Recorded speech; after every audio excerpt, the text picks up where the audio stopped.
정도로 돈은 우리 삶에 아주 중요하고 필요한 것입니다. 그런데 어떤 사람들이 이 물질을 그러다 보니까 생명보다 귀하게 여기는 사람들이 있습니다. 돈 때문에 목숨을 거는 사람들이 있고, 돈 때문에 다른 사람의 목숨을 해치는 사람들도 있습니다. 돈이 아무리 가치가 있다고 한들 그 정도의 가치는 될 수가 없다는 것을 우리가 잘 알고 있음에도 불구하고 자신도 모르는 사이에 이 돈을 쫓아가다가 망하게 되는 사람들, 어려움을 겪게 되는 사람들은 종종 보게 됩니다. 우리 그리스도인들은 이 물질에 대해서 어떤 생각을 가지고 살아야 될까?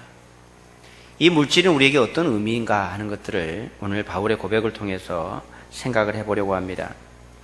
오늘 본문 4장 10절을 시작하면서 바울은 이렇게 고백합니다. 내가 주 안에서 크게 기뻐함은, 바울이 빌립보 교회에 편지를 쓰면서 내가 주님 안에서 크게 기뻐한다. 그 이유가 뭔가 하면 너희가 나에게 물질을 보내줬기 때문에 그런 것입니다. 빌립보 교회가 헌금을 해서 그 헌금을 감옥에 있는 바울에게 보내줬습니다. 그것을 받고 바울이 편지를 쓰면서 내가 크게 기쁘다 이렇게 쓰고 있습니다.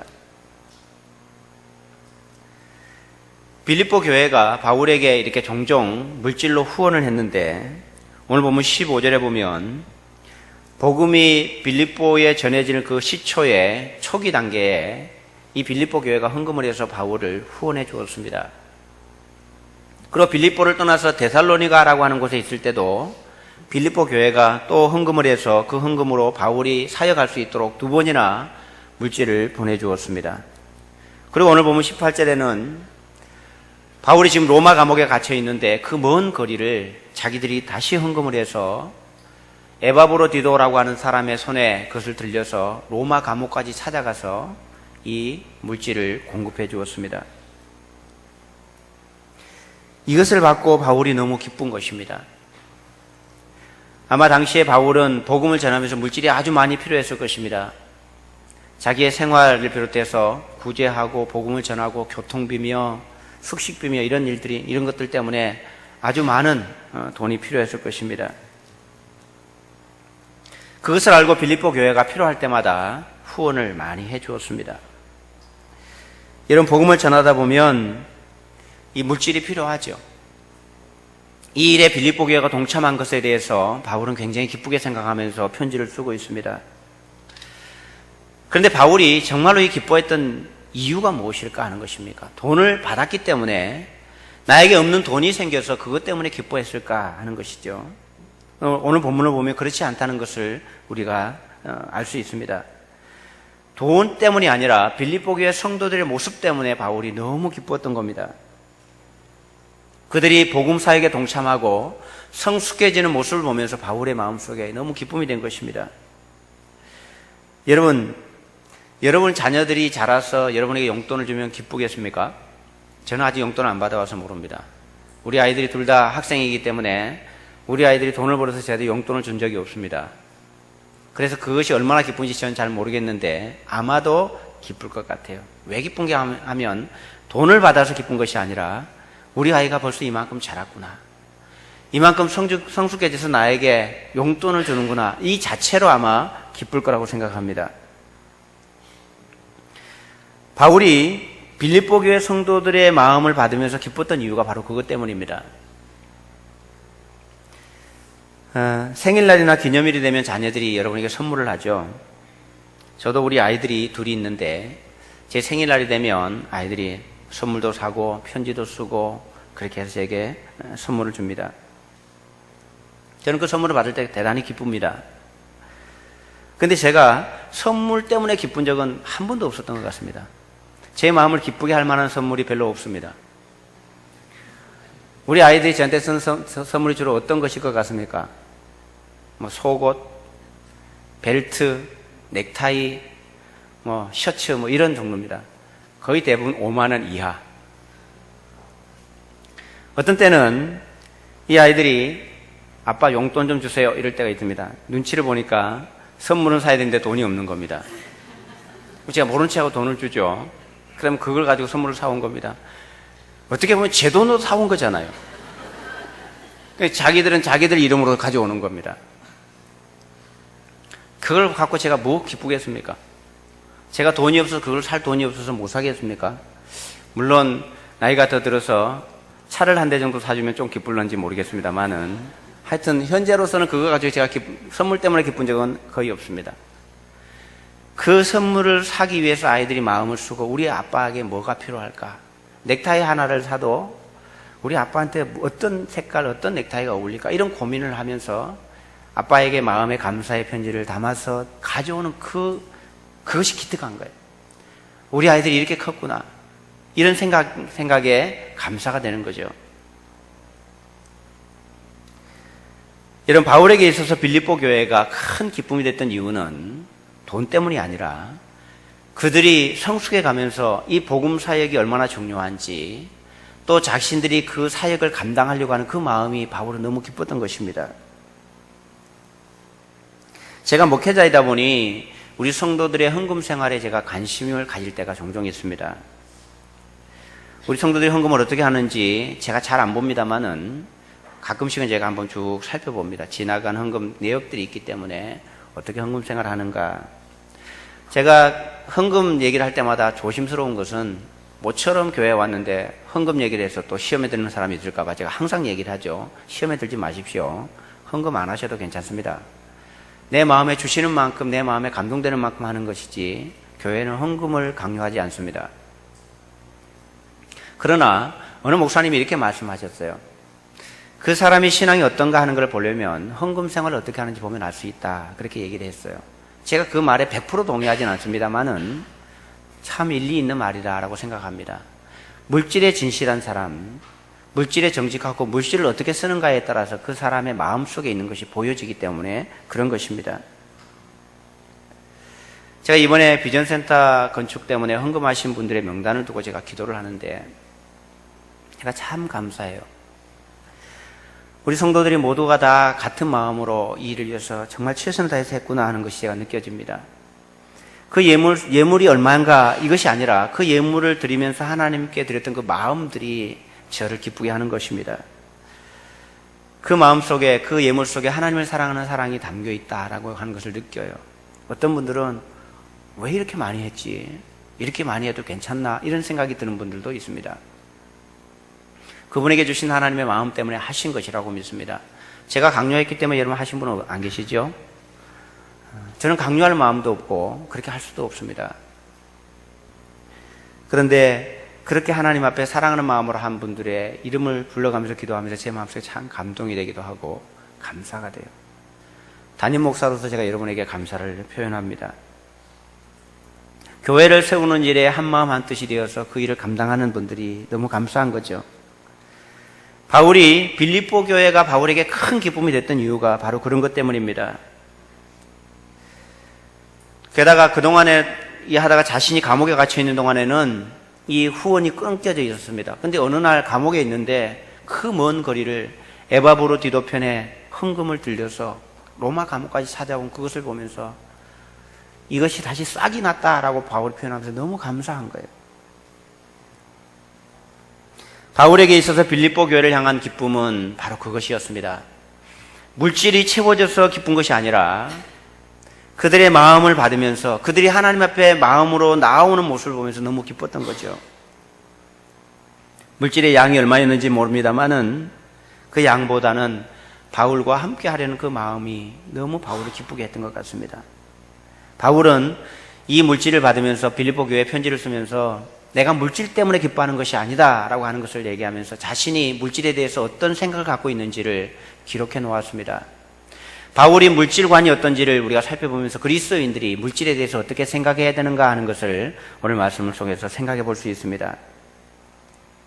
바울의 물질관은 첫 번째는 자족하는 마음이었습니다. 11절의 말씀 보시면 내가 궁핍함으로 말하는 것이 아니니라 어떠한 형편이든지 나는 자족하기를 배웠노니 이렇게 말씀합니다. 바울은 물질에 대해서 자족하는, 만족하는 마음을 가졌습니다. 여러분, 어떤 형편에 있든지 만족하는 마음, 자족하는 마음. 여러분, 우리가 물질에 욕심을 부리면 문제가 생깁니다. 우리 인생에는 물질에 대한 만족한 기준이 없어요. 여러분에게 돈이 얼마나 있으면 여러분 만족할 것 같으십니까? 한 1억쯤 가지고 만족할 사람은 없겠죠. 한 10억쯤 되면 만족하시겠습니까? 만족하는 분이 안 보이네. 한 100억쯤 되면 괜찮겠습니까? 몇 분밖에 안 계시네, 그래도. 뭐, 제가 돈 드리는 거 아니니까. 그럼 1000억쯤 되면 여러분 만족하시겠습니까? 아무도 없어요. 돈이 얼마만큼 되면 내가 만족할 것이라는 기준이 없어요. 생각해보면 그 돈을 갖고 무엇인가를 쓸 거 상상만 해봐도 모자랍니다. 물질은 우리에게 만족의 한계가 없어요. 그래서 아무리 많아도 우리의 마음에 만족이 될 수가 없습니다. 물질에 대해서 우리가 만족하는 비결은 한 가지밖에 없습니다. 내가 스스로 만족하는 겁니다. 그 수준에. 바울은 비록 자신이 갇혀 있었고 물질적으로 많은 것을 갖고 있지 않았지만 자신은 자족한다라고 말씀합니다. 그리고 12절에서도 보면 나는 비천에 처할 줄도 알고 풍부에 처할 줄도 알아 모든 일 곧 배부름과 배고픔과 풍부와 궁핍에도 처할 줄 아는 일체의 비결을 배웠노라. 바울은 나에게 주어진 만큼 만족하는 것을 그런 법을 마음속에 가지고 있었습니다. 인생에는 만족이 없기 때문에 항상 물질을 생각하면 더 요구합니다. 조금 생기면 더 많이 갖고 싶은 것입니다. 물질뿐만이 아닙니다. 우리가 직장에서 지위가 높아지는 것도 마찬가지고 우리가 무엇인가 우리의 욕심들은 한정이 없습니다. 그러다 보니 인생에는 만족이 없고 늘 쫓기는 인생이 됩니다. 여러분 나이가 이만큼 들었는데도 불구하고 여전히 무엇인가가 채워지지 않아서 쫓아가는 그런 삶이 혹시 우리의 삶은 아닐까요? 여러분 행복하세요? 행복하십니까? 돈이 없어서 불행하다. 좋은 직장을 가지지 못해서 불행하다. 왜 이런 생각을 하는 걸까요? 그것은 비교하기 때문에 그렇습니다. 여러분 우리가 조금만 내려놓으면 진짜 행복해질 수 있습니다. 여러분 여기에 사는 우리 성도들 가운데 나는 정말 아무것도 가진 것도 없고 나는 정말 가난해 이렇게 생각하는 분이 계실지 모르겠습니다만은 여러분 그렇지 않습니다. 여러분의 삶의 질은 전 세계에서 아주 높은 수준에 속해 있다는 것을 여러분 아시죠? 그런데 바로 내 옆에 있는 사람과 비교를 해보니까 모자란다고 생각을 하고 있는 것입니다. 여러분 조금만 내려놓으면 우리는 정말 행복해질 수 있는데 그것을 못 내려놓아서 다른 것을 붙들고 더 많은 것을 요구하다 보니까 불행하다고 느끼는 것입니다. 전에도 말씀드렸습니다만 우리 선생님 중에 한 분이 자신은 승진하는 걸 포기하고 교장이 되고 교감되는 것다는 생각을 안 한다고 그러다 보니까 너무 자유로워졌다고 고백하는 것을 제가 말씀드렸죠. 그러다 보니까 다른 윗사람 눈치를 볼 필요가 없습니다. 내 할 일 정확하게 다 했고 내 일 다 했으면 그걸로 충분한 겁니다. 자유롭게 퇴근하고 회식하러 오라는데 눈치 안 보고 나는 바빠서 못 간다고 얘기하면 되고 그러면서 아이들과 함께 시간을 보내고 나에게 주어져 있는 내가 하고 싶은 일을 할 수 있는 여유들이 생기는 거죠. 여러분 그런 것뿐만 아니라 우리 가운데 그런 일들이 아주 많습니다. 그렇다고 해서 막 살아가는 겁니까? 아니에요. 우리의 목표도 포기하고 우리는 그저 그렇게 살아가는 겁니까? 그런 거 아니에요. 그런데 여러분 이 진짜 가치를 위해서 눈에 보이는 가치를 포기하는 겁니다. 우리가 눈에 보이는 가치가 진짜 가치라고 착각하고 살기 때문에 문제가 생기는 겁니다. 우리의 진짜 가치는 물질에 있는 것이 아니거든요. 근데 이것을 여러분 어떻게 우리가 알 수 있습니까? 어떻게 이렇게 자족하는 마음을 가질 수 있습니까? 바울은 이것을 배웠다라고 말합니다. 배웠다. 처음부터 만족한 것이 아니라 그것을 배웠다는 것입니다. 어떻게 배웁니까? 삶으로, 경험으로 배우는 겁니다. 하나님께서 제게도 이런 훈련을 시키셨고 우리 성도들도 아마 그런 훈련을 받았을 겁니다. 저는 바울만큼 완벽하게 자족하지는 않습니다만은 물질에 대한 욕심이 저도 별로 없습니다. 전도사 시절에 워낙 가난하게 살았기 때문에 먹고 살 수 있고 생활할 수 있으면 그걸로 만족하다 그런 마음을 많이 가졌습니다.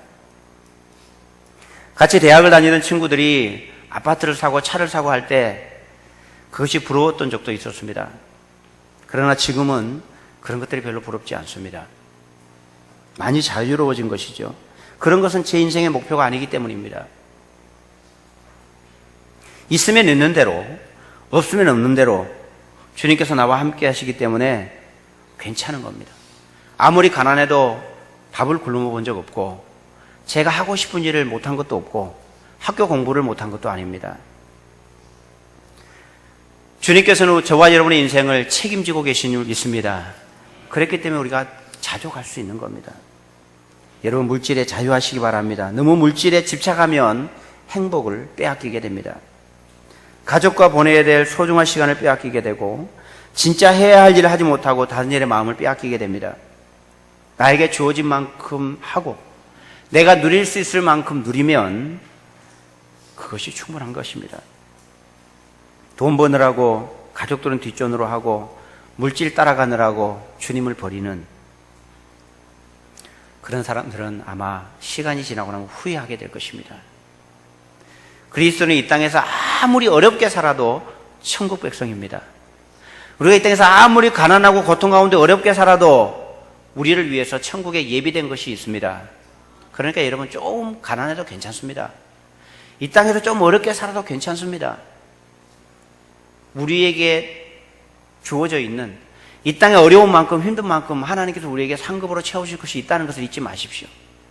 바울은 그것을 알았기 때문에 자족한다라고 말한 것입니다. 두 번째 바울의 물질관은 나는 주님 안에서 모든 것을 할 수 있다는 마음이었습니다. 13절의 말씀 보시면 내게 능력 주시는 자 안에서 내가 모든 것을 할 수 있느니라. 우리는 돈이 있어야 뭘 할 수 있다고 생각합니다. 돈이 있어야 공부도 시킬 수 있고, 돈이 있어야 좋은 일도 할 수 있고, 돈이 있어야 무시도 당하지 않고, 심지어 어떤 분들은 교회를 제대로 다니고 교회에서 좀 제대로 하려면 돈이 있어야 된다고 말하는 분도 계시더라고요. 장로 하려면 돈이 좀 있어야 된다고. 우리 교회 장로님들 다 부자죠. 여러분, 아니에요. 돈으로 하는 것이 아니라 내게 능력 주시는 자 안에서 하는 겁니다. 아멘. 여러분, 물질이 우리가 모든 것을 할 수 있게 하는 것이 아닙니다.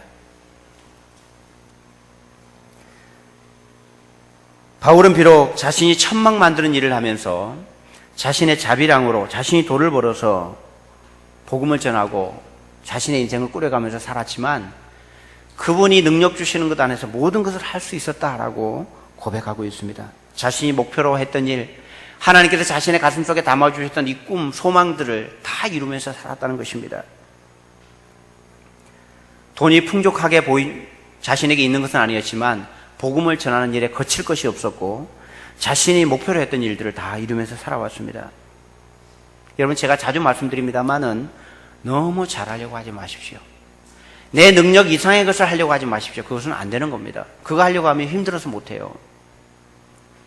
주님께서 능력 주시는 만큼 하시기 바랍니다. 그러면 여러분 그것으로 충분합니다.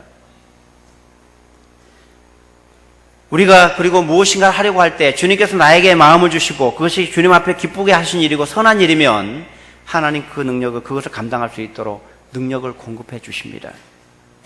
바울은 그것을 알았기 때문에 지금 당장 내가 가진 것이 없어도 내게 능력 주신 자 안에서 모든 것을 할 수 있다, 그렇게 고백한 것입니다. 돈이 없어도 물질이 풍족하지 못해도 주님 안에 있으면 모든 것을 할 수 있다는 이 고백이 저와 여러분의 고백이 되기를 주님의 이름으로 축복합니다. 세 번째 바울의 물질관은 자신에게는 모든 것이 있고 풍부하다라고 하는 마음이었습니다. 18절 말씀 앞부분에 보면 내게는 모든 것이 있고 또 풍부한지라. 아니, 말도 안 되는 이야기죠. 감옥에 갇혀서 빈손으로 있으면서 무슨 모든 것이 있고 풍부하다는 것입니까? 바울이 거짓말을 했습니까? 그렇지 않습니다. 바울이 이렇게 고백했던 이유는 19절의 말씀 때문입니다. 19절에 보면 나의 하나님이 그리스도 예수 안에서 영광 가운데 그 풍성한 대로 너희 모든 쓸 것을 채우시리라. 이것을 바울은 경험하며 살았습니다. 하나님께서는 바울의 필요를 따라 모든 것을 채워주셨습니다. 지금 당장은 가진 것이 없고 가난해 보일지 모르지만 때가 되면, 필요할 때가 되면 정확하게 그것을 채우시는 분이 하나님이셨고 그랬기 때문에 나는 모든 것을 가지고 있다라고 말할 수 있었던 것입니다. 우리도 이런 일을 자주 경험하게 됩니다. 아마 이 자리에 있는 우리 성도들 가운데 이런 경험을 많이 하셨으리라고 생각합니다. 크고 작은 수많은 일들 속에서 이번에 아내가 2주 동안 병원에 입원해 있었는데 병원에 입원해 있으면서 아내의 말이에요. 3일째 됐을 땐가 며칠 됐는지 제가 잘 기억이 안 나는데 아침에 자고 일어났는데 약밥이 너무 먹고 싶더랍니다. 그래서 남편한테 약밥을 사달라 할까 말까 그러고 있는데 한 분이 약밥을 사들고 오셨어요.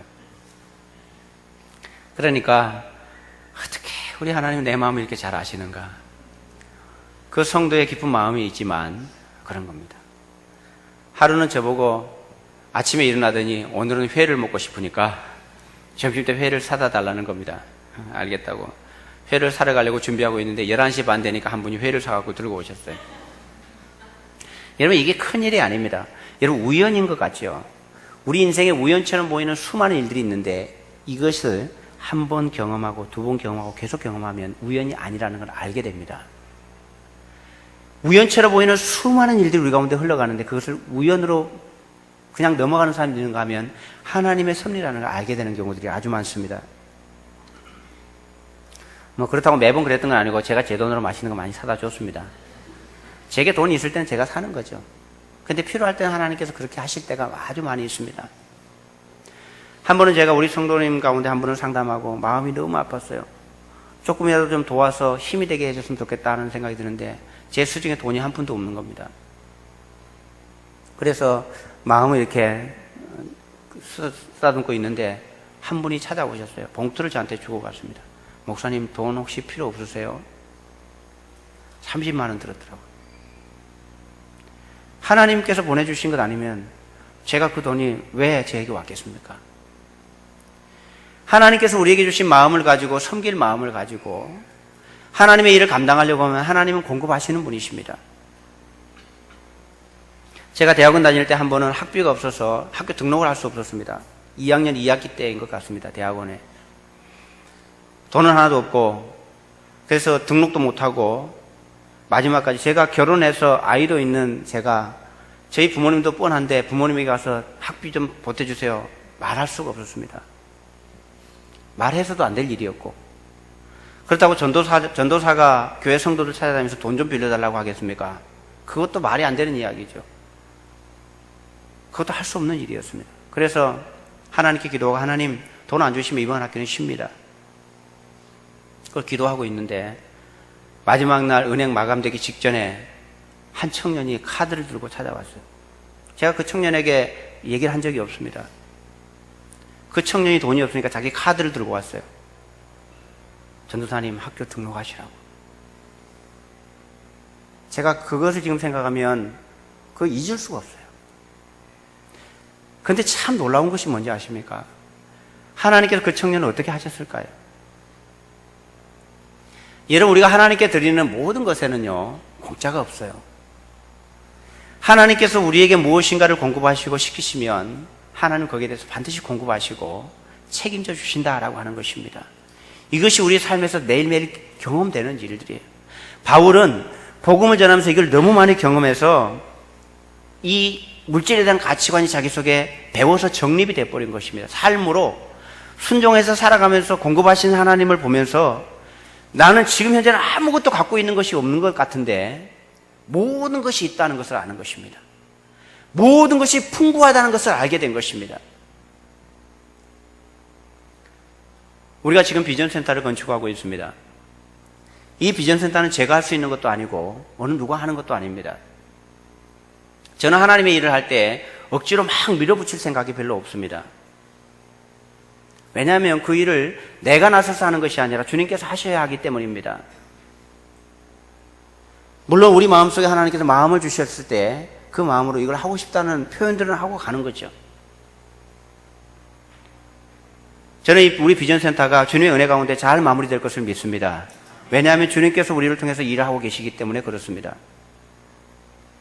우리 성도들이 제가 헌금하십시오 하고 얘기해서 헌금을 짜내서 한 분이 계시리라고 저는 생각하지 않습니다. 자원하는 마음으로 틀림없이 하셨을 것입니다. 우리에게 마음을 주신 대로, 우리에게 공급해 주신 대로 우리가 자원해서 하는 것입니다. 사람 눈치를 보거나 누군가의 강요에 의해서 여러분 그렇게는 하지 마십시오. 그런 것은 하나님 앞에 온전한 예물이 되지 못합니다. 우리는 다만 우리에게 무엇인가를 주셔서 필요할 때 우리에게 공급해 주시고 그 일을 할 수 있도록 하신 하나님 때문에 오늘 우리에게 주어진 일을 감당하고 있는 것입니다. 오늘 우리가 바울의 물질관을 배웠으면 좋겠다 생각이 듭니다. 자족하는 마음, 주님 안에서 모든 것을 할 수 있다는 고백, 그리고 나에게는 모든 것이 있고 또한 풍부하다는 그 경험에서 나오는 이 고백들이 우리의 물질관이 되기를 축복합니다. 복음을 위해서 드려진 예물을, 하나님의 일을 위해서 드려진 예물 속에는 하나님의 보상이 있습니다. 바울이 이렇게 살아가면서도 감사하고 살았던 이유는 뭔가 하면 그 보상 때문입니다. 하나님께서 빌립보 교회 성도들을 향해서 바울을 통해서 주시는 마음이 무엇입니까? 우리가 물질을 드리고 우리가 헌신하면 이 물질이 나에게서 없어진다라고 생각할지 모르지만 그것은 허비되는 것이 아닙니다. 19절의 말씀 보시면 나의 하나님의 그리스도 예수 안에서 영광 가운데 그 풍성한 대로 너희 모든 쓸 것을 채우시리라. 필요한 것을 채우시기도 합니다마는 그 공급해준 그에게도 하나님께 또 다른 채우실 것이라는 약속을 바울이 알고 있습니다. 그래서 이 경험이 우리에게 대단히 중요한 경험이 되는 겁니다. 우리 목자 가운데 어느 분이 저에게 이런 말씀하셨어요. 목사님, 저는 처음 목장을 시작할 때 참 고민이었습니다. 왜냐하면 제 월급은 한정되어 있고 지금까지도 저는 빠듯하게 살았습니다. 그런데 목장을 하려고 보니 최소한도 일주일에 한 번씩 밥을 하는데 5만 원, 많을 때는 10만 원이 듭니다. 4주 밥을 하려고 하면 2, 30만 원 정도가 들 텐데 그걸로 끝나는 것이 아니라 우리 목원들이 아플 때, 어려울 때 신방도 하고 선물도 하고 이런 일을 생각하면 더 많은 금액들이 필요한데 내가 이것을 과연 할 수 있을까? 그런 고백을 했다는 것입니다. 그런 생각을 했다는 것입니다. 그런데 한참 지나고 저한테 고백하는 것이 이것입니다. 근데 목사님 참 이상하죠. 그때나 지금이나 똑같습니다. 쓸 것은 다 쓰고 있는데 그때나 지금이나 모자라는 돈, 뭐 이런 것 없이 그때나 비슷합니다. 왜 그럴까요, 여러분? 나올 때는 너무나 뻔한데 왜 그런 일이 생겼을까요? 그분의 고백은 이것입니다. 하나님의 공급하심입니다. 여러분, 우리가 하나님 앞에 살아갈 때 이것에 대해 순종하며 살아가면서 이 비결을 배우는 겁니다. 하나님께서 우리를 어떻게 이끌어 가시는지, 우리에게 무엇을 공급하시고 우리의 삶을 어떻게 이끌어 가시는지 우리가 배워가는 것입니다. 이 비결을 바울이 배웠기 때문에 오늘 이 물질에 대해서 이런 고백을 할 수 있었던 것입니다. 이 고백은 바울의 고백뿐만 아니라 바로 오늘 저와 여러분의 고백이 되어야 하고 그리스도인의 물질관이 되어야 합니다. 사랑하는 성도 여러분, 여러분은 이 물질에 대해서 어떤 생각을 가지고 계십니까? 바울과 비교했을 때 여러분은 이 물질에 대해서 어떤 마음을 갖고 계신지 모르겠습니다. 이것을 믿지 않고 자신의 힘으로 자신의 능력으로 살아가는 사람은 결코 이 은혜를 경험할 수 없습니다. 그러나 우리의 삶을 주님께 초점을 맞추고 하나님께서 원하시는 방향에 우리가 초점 맞추고 살아갈 때는 이 은혜가 우리에게 공급되는 것을 느끼게 될 것입니다. 영혼권하여 제자 삼는 일에 초점을 맞추고 살아가면 분명히 이런 경험을 하나님께 주실 것입니다. 이것이 예수 믿는 맛이고 예수 믿는 기쁨입니다. 바울이 오늘 빌립보 교회 성도들을 향해서 기쁨으로 나눴던 이 고백이 저와 여러분의 고백이 되기를 주님의 이름으로 축복합니다. 내게는 모든 것이 있고 또한 풍부합니다. 하나님의 영광 가운데 그 풍성한 대로 너희 모든 쓸 것을 채우시리라. 나는 풍부에 처할 줄도 알고 궁핍에 처할 줄도 아는 일체의 비결을 배웠다. 내게 능력 주시는 자 안에서 내가 모든 것을 할 수 있다. 이 고백을 통해서 우리의 삶을 하나님께 그렇게 초점 맞추고 주님께서 공급하시는 은혜 가운데서 믿음의 길을 걸어가고 함께 주님 나라를 세워가는 우리 모두가 되기를 주님의 이름으로 축복합니다. 우리 말씀을 생각하시면서 함께 기도하기 원합니다. 하나님, 이 바울의 물질관이 나의 물질관이 되게 해주시고 나도 이 비결을 배울 수 있도록 도와주십시오. 그리고 하나님께서 공급하시는 그 기쁨을 나도 누릴 수 있도록 인도해 주십시오. 그런 마음으로 함께 같이 기도하도록 하겠습니다. 기도합니다. 하나님 아버지 감사합니다. 오늘도 주님께서 우리를 사랑하시고 오랜간을 베풀어 주신 놀라운 일들, 은혜의 경험들을 우리가 믿음으로 가지고 살아갈 수 있도록 도와주시옵소서. 나의 모습에는 아무것도 가진 것이 없는 것 같아도 하나님은 모든 것을 가지신 전능하신 하나님이시고 우리 아버지가 되신다는 사실을 잊지 않고 공급하시고 채우시는 하나님을